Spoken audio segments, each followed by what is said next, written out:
So there's a couple things about the law to keep in mind. And boy, this could change by Friday. We'll see. But the way it stands today is that the exchanges are still slated to open by October 1st. They're still operating under that deadline, and there's an expectation out there on everyone's part that they'll meet that. Hand in hand with that goes the continuation of the deadline of October 1st for us as employers to notify all of our employees. And as Clinton said, it doesn't matter if you're a large or small employee, all employers have to notify all their employees about the exchanges. And as you'll hear me talk about in a moment, while it may not be said in the law, for all practical purposes, that means you also have to tell them what you're doing about health care. And the law may be just that you have to tell them about the exchange, but the practical implication is you have to tell them what you're doing one way or the other. And as you know, the administration gave us relief on this for business, that there will be no penalties applied. And that might seem like a good thing on the surface, but the reality is we're still faced with having to make our decision to be able to have that conversation with the employees. I think by the way the law is structured, it has to be delivered in writing by mail, snail mail. Now there's other backup provisions, which is why the portal is there, but I believe the letter of the law is it's got to go in writing by mail to each employee. Whatever your decision is, when it comes to healthcare and whether you're going to offer insurance or not, you really need to think through the ramifications of your decision with your people, with your team and on your business. And the two things are not mutually exclusive. Okay, what's good for one is typically good for the other. So when we talk about the decision tree, there's a couple of very basic things to think about. One is you've got to determine if you're a large or small employer. You're a large employer if you have 50 or more full-time equivalents. And one thing I want to stress when I talk about full-time equivalents, that term is only used when we're talking about making a determination on whether you are a large or small employer. Once you know whether you're a large or small employer, you never have to hear the term or worry about the term full-time equivalents ever again. There's a lot of confusion on that. People then think that a full-term equivalent then applies to a person that's a full-time employee or not. No. Full-time equivalent, that term is only for the purpose of determining your large or small employer status. So you're large if you have 50 or more full-time equivalents. You're small if you have less than 50 full-time equivalents. Now, by the way, just some things are very self-evident. And I'll get into the formula in a moment, but if you have less than 50 total employees, well, forget about how many hours they work. You're a small employer. There's no way you can be a large employer under any circumstances if you have less than 50. All right, so let's talk about the large employer formula. It's measured monthly, and the process for doing it is that you will count up the number of full-time employees that you have on your payroll in that given month. And a full-time employee is someone who averaged over 30 hours a week. Each one of them, they averaged over 30 in the month, counts as one.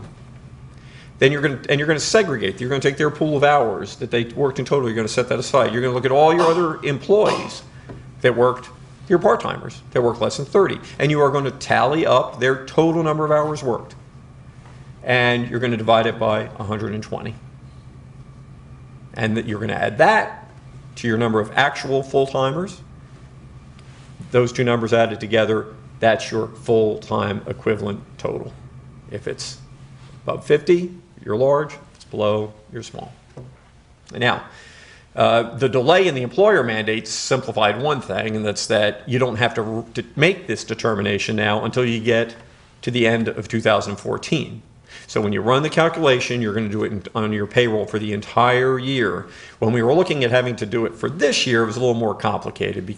Keep in mind that whether you're offering insurance or not, if you're going to impact your exposure, you've got to have your payroll changes, your scheduling practices in place by January 1st, because the clock is ticking. So to give you some context on the decisions that we've made. Here's what a typical Firehouse Subs restaurant looks like. For my company restaurants, I have 30 restaurants that we own and operate, so I'm a large employer. That's out of a system of 654 restaurants. So our average company restaurant has annual sales of $800,000, $100,000 in EBITDA or cash flow pre-tax. Our workforce is an average of 17 employees. Of those, one is a salary manager. And by the way, I've provided insurance to that salary manager for years, and I pay 100% of the premium for it. No contribution on their part at all. Then I have 16 hourly employees. 3 of those, in looking back at the last year, were full-time, averaged above 30 hours a week. 13 of them were part-time. Not unusual ratios compared to the industry. I would say a typical restaurant business may have about 25, 30% perhaps of their employees are full-time. It's a part-time industry. It's a part-time business. Always has been. We couldn't survive without it. So our numbers aren't that unusual in that respect. Now, I've never offered insurance to our hourly employees in the business, full-time, part-time, no benefit on the insurance front at all. So within Firehouse, looking at those numbers, if I think about our operators, our franchisees, well, if they have 5 or more restaurants and if they are at all close to mirroring our company results, 5 or more restaurants are almost certainly a large employer. If I ran the formula with my 17 employees, when I run the actual formula of putting them in buckets, I average about 11. I'm at 11 full-time equivalents is what those 17 employees add up to in the end. So if that's typical of my restaurants, if you're a 5-unit operator in Firehouse, you're almost certainly a large employer. If you're a 3 to 4 restaurant operator, you may be on the bubble and you're really going to want to understand the formula and run it. And if you're a 1 or 2 restaurant operator, you're almost certainly small. It would be extraordinarily rare for a 2 restaurant operator in our system to have more than 50 total employees. So again, right now, if you're sitting here today and you have less than 50, great. For next year, you won't have to worry about any calculations, running anything. If you're I'd venture to say that if you're in the 50 to 80 employee range, yeah, you're definitely gonna want to be in tune with the formula and running it, and because depending on what your desired end result is, you could be right on the cusp either way. And then you may want to manage things in your workforce very finely to that. Let's say if you want to stay on the side of being a small employer. If you're above 80 employees, you're almost certainly going to be about 50 full-time equivalents, just the nature of our industry. Now, another bit of good news, always looking for the silver lining, the government is more than happy to take your word for it if you say that you're a large employer. That's actually a big deal, because if you have a very large workforce, it would be very burdensome to sit and run all these calculations just for the sake of doing it, which at one point that's what it looked like we were going to have to do. Unfortunately, they said, all right, they're happy to take your word for it, obviously, because they'd like to see everybody offer insurance. Now, if you're a small employer, and this is whether from now or through into 2015, hey, if you're not going to offer insurance, have a nice day. It's really simple. There are a few regulations, relatively speaking, that you have to worry about. You have to worry about the notification and so on, but you're not offering insurance. Since you're a small employer, you don't have any exposure on penalties. You can keep scheduling people the way you're scheduling them. Have as many full-time employees as you want, but as long as you're under 50 full-time equivalents, rock and roll, no problem. And if you are going to offer insurance as a small employer, you can also do so with little fear of making mistakes. There's no penalty per se to pay. In fact, even if you offered insurance that didn't meet the minimum requirements of a bronze level, you're a small employer. Now, the employee isn't getting qualified insurance, so they would pay a penalty themselves for not having qualified insurance, perhaps. And again, the process for that is one of the things that's not really established by the government. But you're not on the hook for anything. So that's a good place to be as far as having worries when you wake up in the morning. If you're a large employer, you're at a critical moment at this point, because you've got to decide to do one of 3 things. This is where I emphasize that it really is not all that complicated. You've got to do one of 3 things. You're either going to offer insurance, or you're not going to offer insurance and face the penalties. It's simple. Now, that doesn't kick in now because of the relief until after 2014. The third, and this would be, I think, extraordinarily rare, is you're going to offer non-qualifying insurance and face the penalties. I have it up there because technically it could happen, but I don't see why anybody would contribute and offer insurance and still do it at the risk of paying a $3,000 penalty, which per person that may get insurance on the exchange. Doesn't make a lot of sense to me. So most likely it's going to be one of those two things. Pretty simple.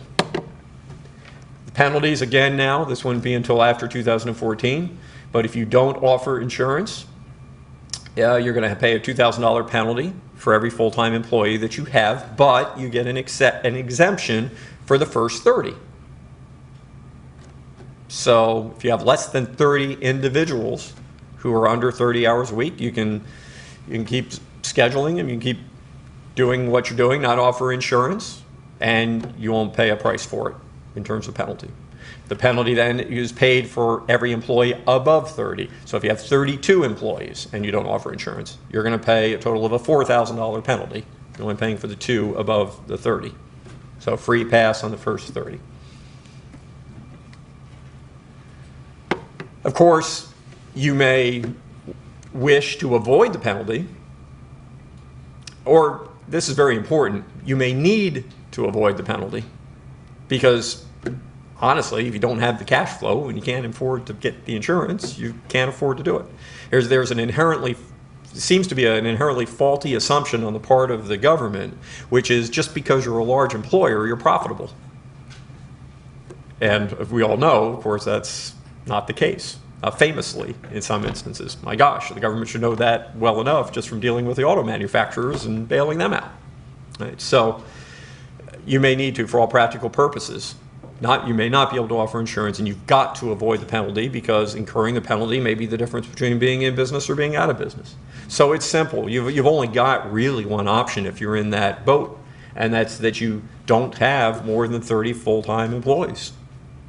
So if you're offering insurance, my advice to you is you have to treat it like an investment, just like any other expense line that you have in your restaurant. It's no different. And anytime I'm going to spend a penny in my restaurant, I've got a business objective in mind for it. I've got something I'm looking to achieve. I'm looking for a return on investment for the dollar that I spend in some way. Deciding to offer health insurance is absolutely no different. And when you go into it with that philosophy, the next thing you've got to do is you've got to establish what that budget is. It's not an unlimited well. You just can't say, well, I'm just going to offer insurance and then let fate determine your exposure. You've got to manage it like any line item on your profit and loss statement. I'm working on an assumption of about $5,000 a year for a bronze level policy, total cost, both my contribution and the employee's contribution. Could be plus or minus 10 or 15% of that. I don't know. Wouldn't surprise me if it's within that range, hopefully less. But there's no way to know. But this is what I'm basing my decisions on right now. So just working off the 5,000 base for the discussion today, the employer can charge the employee up to 9.5% of their W-2 wages. That's the safe harbor. You've probably heard about that already. If you charge the employee more than 9.5% of their W-2 wages, then you're going to have the potential to suffer that penalty, which is $3,000 if that employee who was overcharged goes to the exchange and then it's uncovered that they were offered insurance that was prohibitively expensive for over the 9.5% mark.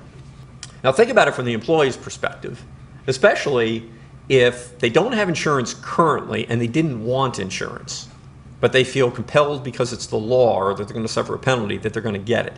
In essence, that's a 9.5% tax. I will tell you that for the employee, the impact of Obamacare is far more punitive to them than it is to us in our respective businesses. So the big question again for us in determining the budget, because I go back to the practical planning that you have to do on this, the big question, the big variable is how many employees are going to accept the insurance.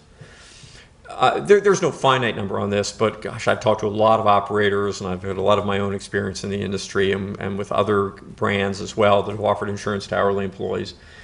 And a generally accepted number is that only about 20% of restaurant employees, hourly employees in this industry accept insurance when it's been offered to them. And that's over years and years. And why? Because they can't afford it. And now for our budget purposes within Firehouse, I'm bumping it up a little bit. I'm being a little bit more liberal on it. And I'm working on an assumption that 33%, 1 out of 3, may accept the insurance. So going back to my formula, I've got a total of 4 full-time employees. 1 I already buy the insurance for, the manager. So I've got an additional 3 people I'm offering it to. I'm expecting 1 to take it out of that. And if I charge them 20%, the net cost for me is $4,000 to have come out, offered insurance to my full-time employees, and by the way, not change any of my scheduling practices. That's for my brand. I know that every operator has a different scenario. If you're a high-volume, casual dining restaurant with 100 employees on payroll, and right now 40 of them are full-time, you're looking at a whole different set of dynamics. And then again, it all becomes whether you have the cash flow to support the decision. But even if you've got those 40, again, what percentage of them are going to accept the insurance? You know, if it's the historical 20%, well, you're talking about 8. Still exposure. I mean, in that case, you're talking about $32,000 exposure to offer it. Well, again, you've got to look at that as an investment and whether that's prudent to do, whether it's going to position you as a better employer, better retention of talent. Because trust me, there's going to be movement of employees when it's all said and done. Now, as I get to the finish, I'll talk more about that. But there will be a dynamic effect, I believe, within the industry on what happens between employers who participate and offer insurance and those that do not. It's very important to me philosophically that as I've implemented our changes, that I say to our employees that I'm not changing anything. I'm not cutting back the number of full-time employees. I'm not. And as you'll see in our solution, what I do have to do is I have to define who those employees are. And there's the opportunity for some real positives that come out of that. As I mentioned before, you've really got to, if you're going to make any scheduling changes, no matter your motivation, you really need to do it before January 1st. So you've got the next 4 months to really think this through, and you should really, for practical purposes, put in place those changes well before you get to January 1. You just want to flip the switch because you may have some kinks to work out in terms of the processes that you put in place. And there's also several minefields that you need to avoid. And this will be more in play for 2015.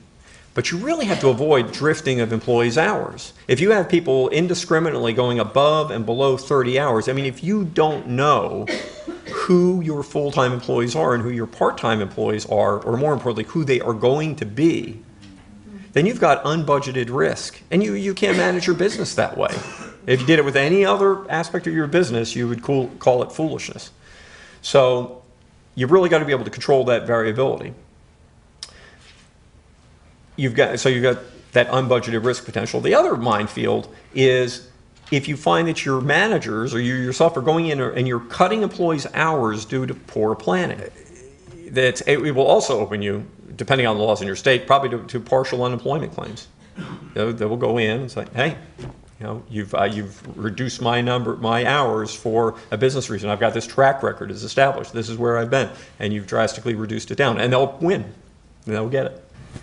I want you to think about the 2 most important days of the week to an employee in that order. First is payday, and the second day is this day that the schedule gets posted. Going in, and if I as an hourly employee have been typically getting 25 or 30 hours a week, and I walk in one day and I'm scheduled for 15, well, that may be the difference between making a utility payment, a car payment, rent. Maybe it's just a difference between going out on Friday night or not. But no matter what, I've got a shortfall, I've got an issue, and it's affecting my attitude and my behavior going forward. So as we look at how we're going to manage all this, here's what it boils down to, and a lot of lead up to this. If you really want to manage all issues surrounding the Affordable Care Act implementation, whether you offer insurance or not, the key is you've got to create clearly defined job descriptions that define the hours and the rules for hours that the employee will receive. And if you do that, you're going to win, and the employee is going to win.